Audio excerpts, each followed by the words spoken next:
Tyler Hudgens, Present. Ryan Hamilton, Peter Shaka, Tyler Jones, Here. Bo Bigelow. Chairman, we have a quorum. Having a quorum, we will move into our communications from citizens. At this time, members of the public may comment on matters not on the agenda. The Commission's response is limited to responding to criticism, asking staff to review a matter commented upon, or asking that a matter be put on a future agenda. We currently have one speaker wishing to speak, Doorless, if you would please take the podium.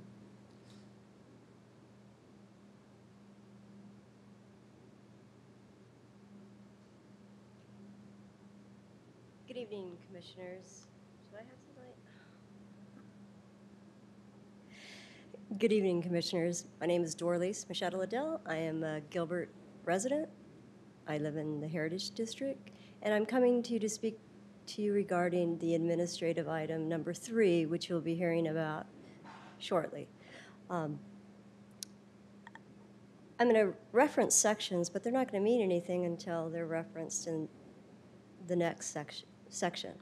So on 4.409, point A, point 3, point F, removing the section advances sign pollution and sign overload. The signs will have competing messages and become a blighting sight.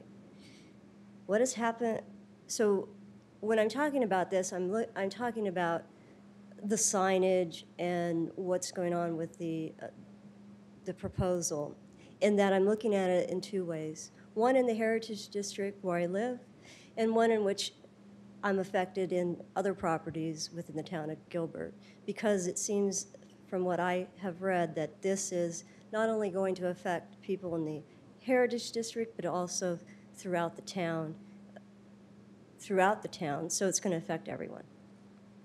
So some of it, when I'm talking, it's kind of difficult because I'm talking before. The next section that I'd like to talk about is 4.409.B.23, and this is striking out something that I think should not be deleted. And it states that a marquee sign shall not be visible from adjacent residential properties. So in that, I feel that that should be deleted, because I think that who's actually protecting the residents' rights? And when we look at it, we have more residents in the town of Gilbert than we actually do have businesses. Residents support businesses, residents support the town, and therefore the town should then in turn support the residents and their property rights also. People move to Gilbert for various reasons. They move to Gilbert for the quality of life, the community involvement, and the small town feel. And I think that when we look at signs, we're looking at signs in a different way that we haven't looked at before. When we put, and I'm talking about the Heritage District right now, when we put signs in the Heritage District, we are actually changing the look and the feel of the district. What time and time again we've heard about wanting that small town feel. All I'm asking that we have to be cognizant of what the effects of the signs will create.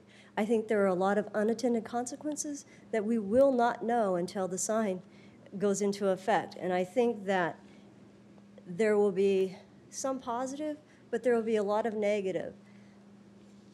I'm looking at it in 2 ways. I'm looking at it at the negative consequence for the resident. Because if you take that out, then what you're doing is you're allowing these signs where the residents reside. Residents, like myself, could live across the street from the community center, the Heritage District, the Heritage Center now that's called, in addition to the Boys and Girls Club. There's various buildings that are going to be built, and if we allow one sign, these marquees, we have to allow it for everyone. So we're just going to have a lot of signs, and I'm not really sure if it's just that certain businesses want signs, or is it the fact that everybody wants a sign? So everybody will want a sign once it's approved. The next section would be deleting the strikeout. Oh, well, it strikes out. It says the Heritage Village Center District are set forth in the Heritage District, and then it says redevelopment, and then it strikes it out and puts design guidelines. So therefore referring to the design guidelines. And I think that should not be referred to as a design guideline. When I say that, I look at a design guideline as they are in the current form. When I moved to when I researched the Heritage District, I looked at the design guidelines. I looked at the redevelopment plan. Everything that I could look at, I looked at. Until I was going through some processes of some permitting processes, in addition to some of the buildings that were happening in my neighborhood, the district lofts, during which time I was told over and over again that the design guidelines are just guidelines. They're not there as a regulatory form. They're just guidelines. You don't have to follow them. And so that's my idea of, if we put that in a zoning law, ordinance, whatever it is, that's going to create the same effect, that people are not going to have to follow a guideline because it's a mere guideline. I think that because of that, and it's not a legally binding document, and also that it wasn't in the redevelopment plan, and the residents didn't have a chance to have their input at this time. I don't know if that will happen in the future, but at this time there is no input, and there actually isn't any design guidelines relating to signs. It all relates to architecture. I will tell you, within the neighborhood that I live in, that any new build, for the most part, didn't even, it doesn't even go by the design guidelines because they don't exist, basically. So no one has to follow the design guidelines at this time. So I think when we look at the design guidelines, I think they're just guidelines. It's not an ordinance. They're unclear. They're helpful. They're subjective. And I think they have unintended consequences. There's no guarantee that anybody will follow them. And they're just design guidelines. So in closing, I truly believe that all residential property owners should have the rights in the town just as a business would. They should have, no one should have more or less rights. So if you take away one person, property owner's rights, you actually, and giving it to a business, there has to be a balance. And I don't think a sign is a property right in a way. I think it's just something that you need to advertise your business. I also think that it does not have a regulatory, it's not a non-regulatory document. It doesn't ensure any compliance. I don't think it serves the community well. And I hope that when you listen to or look at the sign, I don't know, proposal, that you'll consider that how it's going to affect the residents. And at this time, it appears that everything that was in the proposal or the current ordinance or zoning, striking out all the residential parts of it is really not doing the residents of Gilbert any service. So I appreciate your time, and I thank you. That's it. No other communications from citizens. We will go ahead and move into our administrative items. Point of information to staff. Bo is on his way. Should I circle back to agenda item 1? Mr. Chairman, yes. Okay. Thank you. With that, we will move to consider the approval of the July 18th, 2018 meeting minutes. Do I have a motion? I'll make a motion to approve the July 18th, 2018 minutes as provided in our packet. Having a motion, do I have a second? Okay, those in favor say aye. Opposed? Seeing none, this passes. We will go ahead and move into our item number 3, Z1824. Tonight, the Redevelopment Commission will hear from staff regarding a suggested sign code amendment for electronic changing, message displays, and marquee signs. This item will not require a motion. Redevelopment Commission comments will be incorporated into the future Planning Commission and Town Council reports. Amy, we look forward to your presentation. Thank you. Good evening, Mr. Chairman, Vice Chair, and members of the Redevelopment Commission. I'm Amy Thames with the Planning Department. I am here this evening to discuss signs. You might have figured that out by now. We do have a text amendment going forward that was brought forward by council members asking that we address changeable message displays and marquee signs, along with a few other minor details. So we have opened up, as part of an initiation process through the Planning Commission and a subsequent study session, sign regulations as well as the glossary and appendices with graphics. The highlights of what we're talking about is primarily to do with wall signs, which would be changeable message wall signs now, marquee signs, which would be changeable message marquee signs, and monument signs, and you can guess what's going on the end of that one, changeable message marquee signs. And we're talking about it in all commercial districts, the Heritage Village Center zoning district, and the Gateway Village Center zoning district. Now, please don't confuse the HVC or the GVC zoning district with the boundary of an overlay in the zoning district overlay, or a character area out of the general plan, or a growth area out of the general plan. Those are all boundaries that exist, but zoning is specific. So within the Gateway Village Center, the boundary area, there are multiple zoning districts. There's single family 6, there's multifamily medium, there's HVC, there's public facility institutional. There's numerous zoning districts that are a subset within that area. When we talk about the HVC changing, we're not talking about everything within that redevelopment area. We're talking about the specific zoning category called Heritage Village Center. And I do have the GIS graphics. If we need to look at the map, I'm more than happy to pull it up. But we're talking primarily about the areas right in the downtown where all the commercial activity is occurring. We're not talking about the residential areas. This will not affect Heritage Village area residential. It will affect HVC zoning. Okay, so same with Gateway Village. We have a Gateway Village Center, and there is specific Gateway Village wording that for district that goes with the zoning. And we are talking about full motion video. It used to just be that every 8 seconds the sign could change and boom, the next part of the sign would come up. Now we're talking about basically a TV screen that has full motion video happening that is just ongoing motion that doesn't stop. With that being said, we are removing the scrolling portion of the text that would prohibit it, because that would obviously be contrary to it.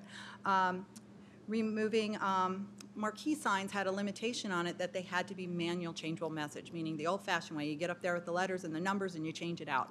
Well, this would allow marquee signs to have the right to changeable message like other changeable message signs, such as monument signs or now wall signs.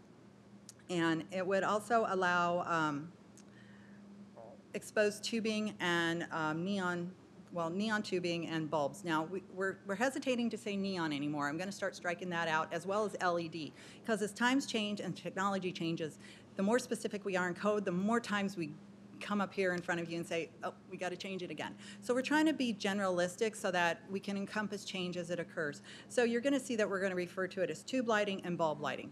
Now, bulb and tube lighting such as neon lights were allowed in downtown, as well as bulb lighting was allowed as an accent feature on a marquee. Now, a marquee, just for definition's sake, is a projection over the main entry of a business. So most of the times associated with a performing arts theater or a movie theater. So they could occur on other buildings, but we generally haven't seen that. And it has to be over the primary entrance. It can't just be over any. And is not to be confused with a canopy over a window or an awning over a window or a door. That's a side door or something like that. We're talking about the main entrance. It's a focal feature of the building. And then, so now light bulbs could be used on the sign, in the sign, around the sign, on the front entry, on the marquee, so it could be used in numerous locations. And also, we just want to clear up some clarification regarding about sign components such as transformers and other components of a sign, electronic components that are not to be visible. That was never the intent, and that discussion happens more often than you would think. So when we're looking at permanent signs, electronic changeable message, it would be considered a wall-mounted cabinet sign. We would like it to be architecturally integrated into the design of the architecture. Now, if it's a modernistic architecture, you can see how this one building incorporated it. You can also incorporate it through flush mounting with the wall with maybe some pop-outs around that are similar to the articulation on the building. You can sculpt it into the building. We want creativity with it. We just don't want a box set on the wall. As well as if it isn't a canopy feature, not to be confused with marquee, but we would like it built into the fascia panel, not just set on top of a canopy. And the same with the marquee. We expect it to be built into the fascia panel of the marquee, not just placed on top of a canopy, or of a marquee. And then unlimited motion. So we're talking, as I said, it's like having a television on the wall, on a sign. You know it from around the valley. And in the HVC and GVC, if it's a wall-mounted cabinet sign, we are considering restricting it to only 50% of the allowable sign area. Now, there's calculations to figure out allowable sign area. And the reason for that is proportionality. We want these signs to remain proportional to the building and the architecture. It's not looking to become a giant billboard on the side of a building, even though that could be considered a billboard on the side of a building. So different people have different views on what's appropriate and what's not appropriate with these signs, and that's what we're trying to work through as we move through this text amendment. As far as a marquee sign, I did note that it could be manual or electronic with this change, that we really want the proportional and integration. In fact, if I looked at the bigger picture that we have up here, you can see that it's quite a large building that this sign's attached to, so proportionally, it doesn't look massive. But on a much smaller building, that fascia panel that has the changeable message on the marquee is quite large. So that's why we talk about proportionality and integration into the architecture and of the design so that there's some balance that occurs. Once again, I already mentioned the light bulbs and the accent lightings, and that it can be on the sign, around the sign, on the marquee, under the marquee. You get the idea. And that any specialty lighting such that I'm talking about should also be included in the MSP, Master Sign Program, a comprehensive sign program, or a heritage sign program, which would be in the downtown. So this would also affect commercial, HVC and GVC, freestanding message signs.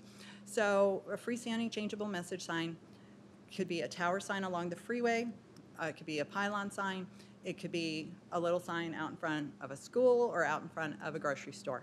So it would allow the full motion television style message. And here's an example on this marquee of how light bulbs that are exposed are incorporated into the whole marquee entrance feature. As far as lighting goes, once again, we're opening up that lighting could be used in many different ways, associated with signage and associated with a marquee. Once again, we look for it to be architecturally integrated. We don't want a giant jumbo bulb and a little tiny sign. We're looking for proportionality and architectural design. And once again, about the components not being visible. These are just some examples of varying, and you may consider some good and you may consider some not so good, but we, of course, will be striving to integrate the sign more than what you see on the red brick building, that we would expect it to be actually framed out around and having some association with the architecture of the building. But SMILE, we get this request a lot to do exposed bulbs and signs. It's a very common request, and a very common request in a lot of commercial districts around the town.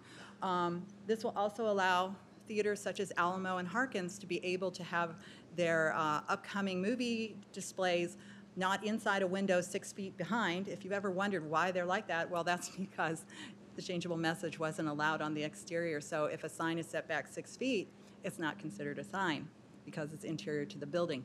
So now they would be able to do their messages for their changing movies and times out on their actual elevation if they chose to. As we move forward, this will be a text amendment.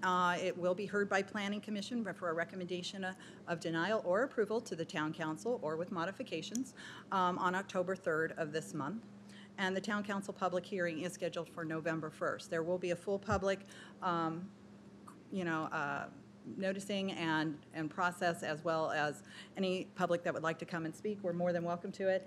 I did receive the resident's letter today stating some of her concerns, and I did touch on the fact that this is not affecting a residential zoning category district.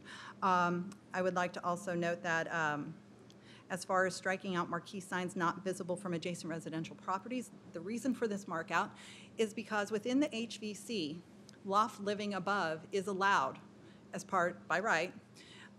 With that being said, how do you have, so let's say Hale Theater, and someone builds loft living above next door? You're gonna see the sign. There's no way to not see the sign, and they're HVC zoning, so it is a commercial zoning district. Now, there are provisions existing in the code today, section 4.409A5 and B3, that do speak to signs adjacent to residential uses that are residential per the general plan. So once again, the SF6 houses and the MF houses in the heritage area are in the general plan as residential, so therefore it would apply, those sections would apply. So you can't have an illuminated sign facing it within 50 feet. You can't have a sign over 14 feet. There's all these provisions that deal with lights and signs adjacent to residential. But if you say you just can't see it from residential, and hypothetically if district lofts, you're on the 3rd floor looking toward the Marquee or the Hale Theater, you can see their marquee right now. You can see their main entrance. So you have to be a little more specific about it, and that's what we're trying to do, is get rid of some contradictions within the code. As far as the Heritage Village Design Guidelines, I will agree, there's not a lot in the guidelines right now today that speak to signs. The resident is correct. However, that one last line in the sign code section would allow that if we wanted to put some description about what is architectural integration, what is proportionality, how do we want some of these signs to be more articulated, it does give us that opportunity. Now, the Heritage District Design Guidelines are a subset of the Land Development Code. They are in Chapter 2 of the code. They are a text amendment. They are adopted by right. They are adopted under the Town Council. It is not just a document that sits out there that can be amended any day of the week. Now, is it somewhat subjective? Yes. Design guidelines, by their definition, tend to have subjectivity built in so that they're framing a concept that you can work within. The development standards that are within the code are set in stone. Those are, and so the text amendment that we're looking at today is the text amendment of a chapter of the code. So it will be set in stone, and those are the guidelines that will have, they're not guidelines, they are the standards that will have to be used in order to develop a sign on a building or a freestanding sign. So the requirements for signage is being locked in, but then the guidelines, if we chose to put more about signs within them, would allow some creativity, subjectivity, and for a little room for discussion. Now, the reason it's not in the master plan for the heritage area was that the master plan is a generalized concept. It is not talking about specifics regarding signage. So that is what's left to the code, and that is what's left to the guidelines. So no, it was not, there's nothing about the signage in there. We're not going to be amending the Heritage Master Program plan for signage. It is independent. It is a portion of the Land Development Code that we are discussing.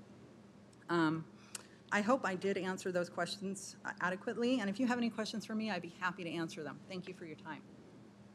As stated before, we will not be required to do an motion tonight, but if you guys like to make comments, it'll be incorporated into the Planning Commission and Town Council reports. Sure, I do have a couple of questions, if that's okay. Thank you, Amy, for that presentation. I understand this video and the non-static addition, but I'm not entirely sure if I'm clear about the neon tubing and the bulbs. Is it, and just tell me when I'm wrong, is it essentially that P that's allowed now and would not be, or would not have been and now would be? Mr. Chair. And the smile, Vice Chair, the previous smile sign as well? Correct. In some of the planning, in the HVC currently has a little more latitude than other districts. So the neon tubing would have been allowed in the HVC, but the exposed bulbs were only allowed in the HVC on certain kinds of signs, whereas now it would open it up to the Gateway Village Center as well as all commercial districts. So. There's no impact here in that context. Less impact on the Heritage Village Center because there already were a lot of latitude with signs in the Heritage Village, more than other commercial zoning districts throughout the town. And my other question, actually, you answered it, was respect to the stricken language about the marquee sign should not be visible from adjacent residential properties. And I mean, as we go closer to what I hope will be some mixed use, I think that'll be added, for example, a mixed use on Gilbert Road property. Fully understand why we're doing that, and it makes sense. But I did have that question, and you answered it. Thank you. And if I may add something, Mr. Chair, Vice Chairman, I would like to add that signs are also held to the same photometric that a building light would be or a parking light would be. It's 0.3 at the property line. So most of these signs are built with, I'll call it an adjustment, so that you can make them brighter or turn them down, just like a television is. And so we have had some instances with even the electronic changeable messages that are freestanding out there today being too bright. And you can use a meter at the property line, and if they're at 1 instead of 0.3, they got to turn them down. So, you know, sometimes it takes a time or two of calibration. It's always not absolute. When signs are first turned on, they're a little brighter than they are as a couple months down the line. They kind of grow into themselves, shall you say. The light bulb's not quite as bright as the time goes on, but we are aware of all these situations, and you know, code compliance deals with this on a regular basis, that we're not looking to take a sign and have it project miles away. It really is supposed to still keep within our photometric code. Through the chair, just a quick question. Has staff taken an inventory?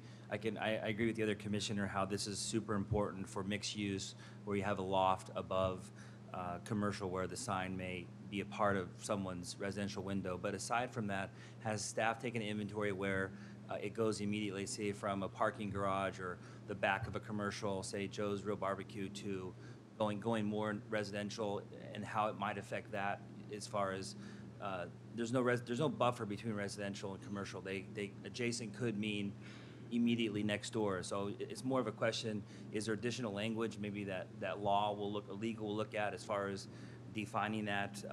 Because I see the need to have these signs and really help grow our downtown. So it's kind of a vague question, but I didn't know if you took a look at all of the opportunities where this applies. Well, Mr. Chairman and Commissioner, I will say that the way it's written right now, it's 50 feet from adjacency. So once you're past that 50-foot mark, you could have a full-out sign with all the light bulbs and everything. So 50-foot has been the dimension that has been used for years now. And it seems that it's been working well in most zoning districts, and we're talking commercial adjacent to residential subdivisions and such. Now, like the back of a commercial center, you're not allowed to have illuminated signs. It's usually too close. If it's greater than, like, let's say 200 feet away, then you could, especially if it's side on. We still don't really encourage the rear. I mean, there's really not a lot of reason to put signage on the rear of a building when it comes to illuminated at night, but it is written at 50 feet, so.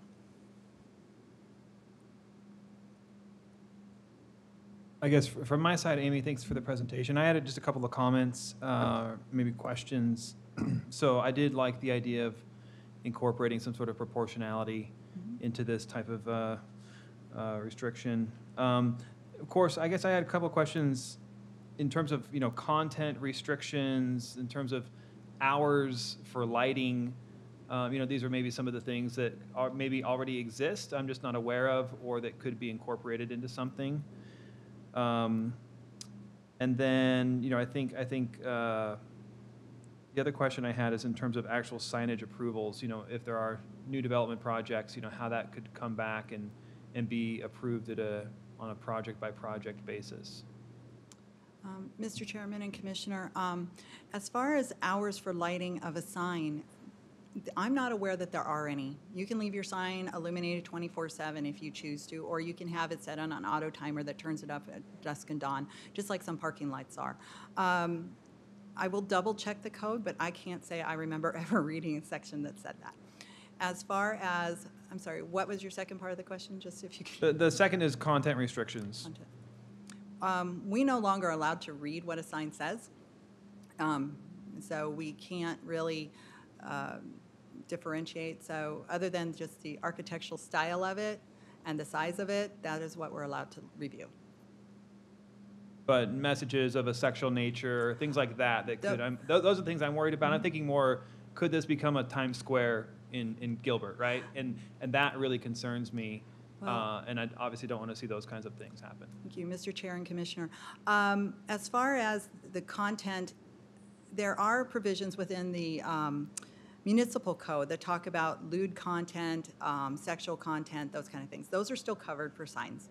But if I want to put a message on the side of my building that has nothing to do with my use in the building, but it has to do with a religious or a political message that I believe in, I can do that. Based on the latest decision by the Supreme Court, I cannot read, I am not supposed to read what the sign says. So I can't say that it is the barbecue joint and the sign says the barbecue joint. As long as it meets the provisions of the, now, once again, if it goes above and beyond and there's sexual nature or something that is in conflict with the municipal code, our attorneys have indicated that, yes, that is something that could be restricted. So, because that's sending a public message that overall the town does not encourage and is considered out of the norm. We haven't really had any issues with that, but you're right. You never know when something's going to come along. There were some concerns when the mall first opened, and there was a business in there that had giant billboard-like signs that were internal to the mall that some people didn't consider appropriate, but it was internal to the mall, not visual from a public street. So once again, are you breaking the municipal code if it's internal to a private business? So all this can be discussed further with legal as certain issues come along over time.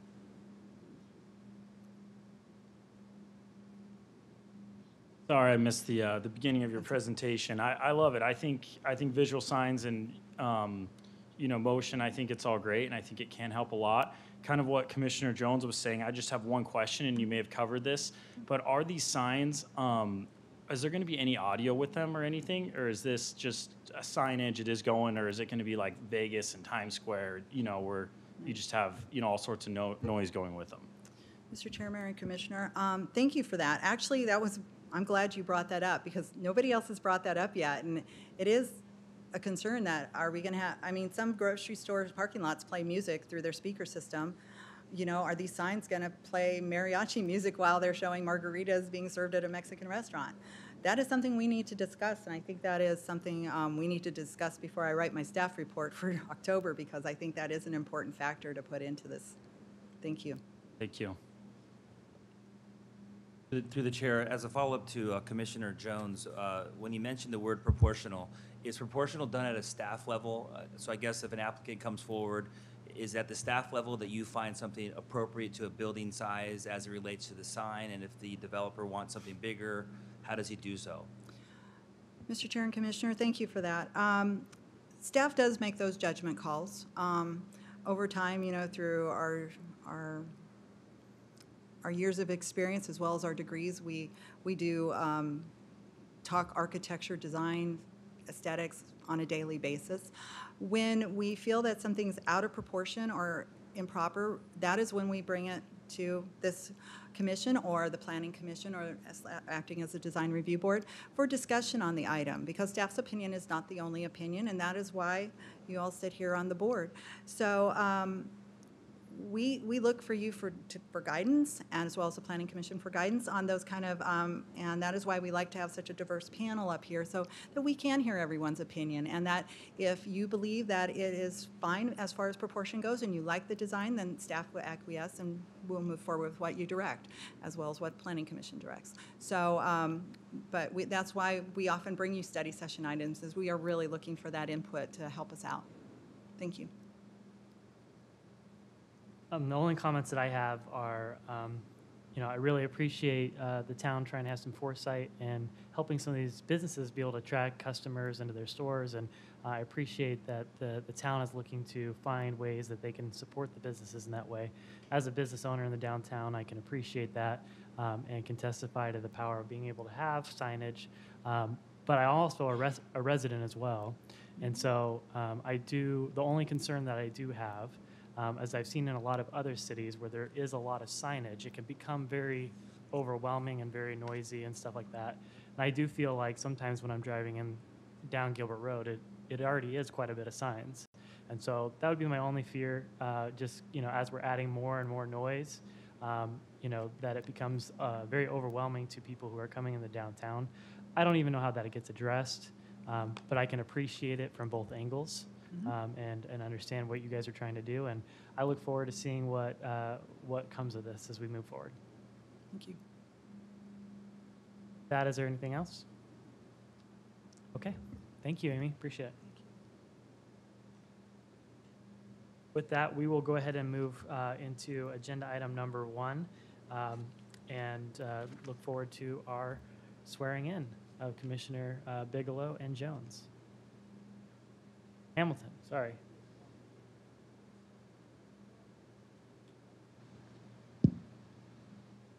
Come on down.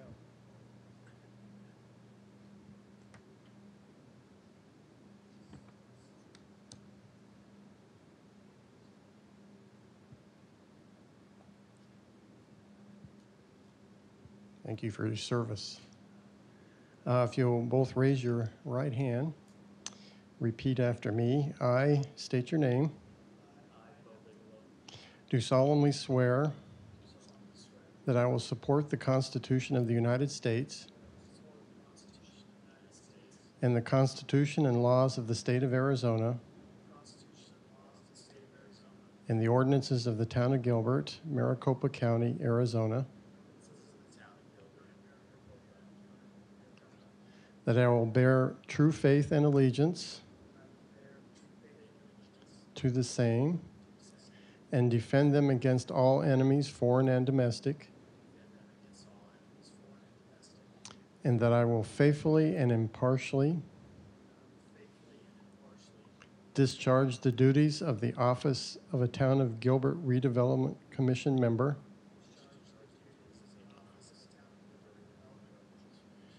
in Gilbert, Arizona, according to the best of my ability, so help me God. Thank you. Congratulations. Thanks, Bo.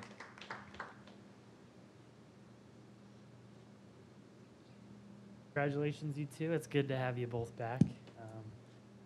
Hamilton brings an immense amount of experience here on the Redevelopment Commission, and Bo provides a fresh perspective that we didn't have on the commission before, so it's great to have you both back.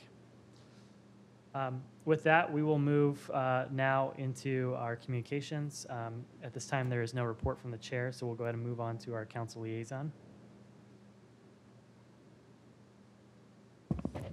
Just congratulations again to our two members that we've have a lot of confidence in. And I want to thank you all for your input tonight, and also for just to let you know the confidence the council has in all of you and in the duties that you perform for us. Thank you very much.